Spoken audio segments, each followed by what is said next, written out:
2002 ഫെബ്രുവരി 27 ഗുജറാത്തിലെ ഒരു സംഘപരിവാർ കൂടാരത്തിലുണ്ടായ ഒരു ചർച്ചയുടെ ദൃശ്യാവിഷ്കാരമാണ് നിങ്ങളുടെ മുന്നിലേക്ക് ഞാൻ എത്തിക്കുന്നത്. ഇതിനെ വിമർശിക്കുന്നവർക്ക് വസ്തുതകൾ നിരത്തി എന്നെ എതിർക്കാവുന്നതാണ്. ഇത് റിയൽ ഗുജറാത്ത് സ്റ്റോറി. നമസ്കാരം ജി, ഞാനൊരു ദുഃഖവാർത്ത പറയാനായിട്ട് വന്നായിരുന്നു. ഇതാര് ഇളയജിയോ? എന്താ പ്രശ്നം പറയേ?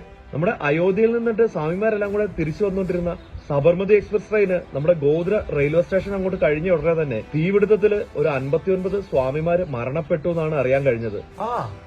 അതെങ്ങനെ? ഈ അപകടം ഉണ്ടായത് എങ്ങനെയാ ജി? അത് അപകടം ഉണ്ടായത് സ്വാമിമാർ ഈ അടുപ്പൊക്കെ കൊണ്ടാണ് ഈ യാത്ര ചെയ്യുന്നത്. ആഹാരമൊക്കെ വെച്ച് കഴിക്കുന്നതിന് വേണ്ടിട്ട് ഇവര് കൂട്ടം കൂടിയിട്ടാണല്ലോ ആഹാരമൊക്കെ കഴിക്കുന്നത്. അപ്പൊ അങ്ങനെ പാചകം ചെയ്യാനായിട്ട് കൊണ്ടുപോയ അടുപ്പൊരെണ്ണം പൊട്ടിത്തെറിച്ച് അതിൽ നിന്ന് തീ പടർന്നിട്ടാണ് ഇത് അപകടം ഉണ്ടായെന്നാണ് അവിടെ ആളുകളൊക്കെ പറയുന്നത്. ഈ ഇപ്പോ ഇത് ആരോടും പറയാനായിട്ട് നിൽക്കണ്ട. അതെന്താ ജി ഞാനിപ്പോ ഇത് മറച്ചു വെക്കുന്നത്? ഇത് എല്ലാരെയും അറിയിക്കണ്ടേ?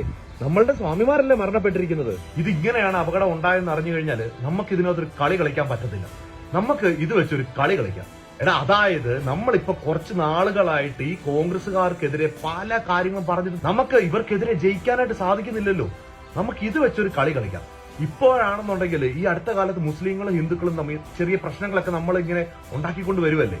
ഇതാകുമ്പോഴത്തേന് മുസ്ലിങ്ങളാണ് അവര് നമ്മളെ കത്തിച്ചതാണ്, അല്ലെങ്കിൽ നമ്മുടെ സ്വാമിമാരെ ഹിന്ദു വിശ്വാസികളായിട്ടുള്ള ആളുകളെ ഇവര് മനഃപൂർവ്വം കത്തിച്ച് കൊന്നതാണെന്ന് വരുത്തി തീർക്കുകയാണെന്നുണ്ടെങ്കിൽ ഇവർക്ക് നല്ലൊരു പണി കൊടുക്കാൻ പറ്റും. അപ്പൊ ഇവര് തമ്മിൽ തല്ലുമ്പോഴത്തേന് നമുക്ക് അതിനകത്തൂടെ ഈ മതം പറഞ്ഞ് നമുക്ക് ജയിക്കാൻ പറ്റും.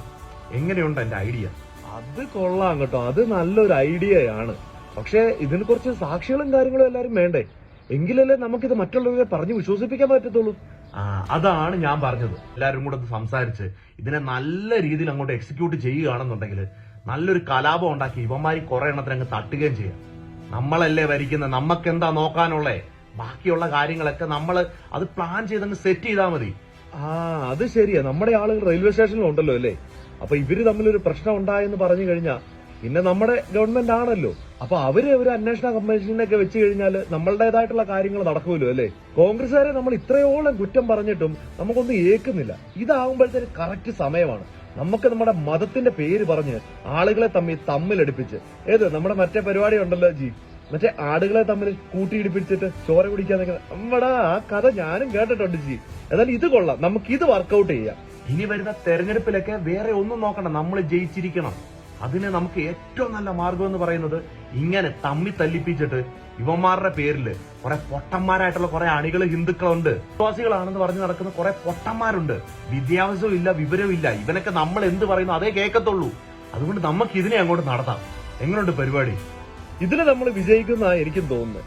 ഇപ്പൊ ഈ കണ്ട ഈ വീഡിയോനെതിരെ തർക്കിക്കാനായിട്ട് വരുന്ന എല്ലാവരോടും എനിക്ക് ചോദിക്കാനുള്ള ഒറ്റ ഒരു ചോദ്യമാണ്. ട്രെയിൻ കത്തിച്ചത് മുസ്ലിംസ് ആയിട്ടുള്ള തീവ്രവാദി വർഗീയവാദികളാണെന്ന് തെളിയിക്കുന്ന തരത്തിലുള്ള ഒരു തെളിവെങ്കിലും വേണ്ട, ഒരു ഗൂഗിൾ സെർച്ചിലെങ്കിലും സംശയം എന്നല്ലാതെ തെളിവുകളടക്കം എന്തെങ്കിലും ഒന്ന് തെളിയിക്കാൻ സാധിക്കുന്ന സംഘികളായിട്ടുള്ള ഏതെങ്കിലും പൊട്ടന്മാരല്ലാത്ത നട്ടലുള്ളവന്മാരുണ്ടെങ്കിൽ വന്ന് തെളിയിച്ച് കാണിക്കണം. പക്ഷേ നിങ്ങൾ നടത്തിയ ഗുജറാത്ത് കലാപവും നരഹത്യയും തെളിവുകളും സാക്ഷികളും അടക്കം നിങ്ങളുടെ മുന്നിൽ ഞാൻ കാണിച്ചു തരാം. തിരിച്ചു പക്ഷേ ഞാൻ ചോദിച്ച പോലെ തെളിവ് കാണിച്ചു തരാം.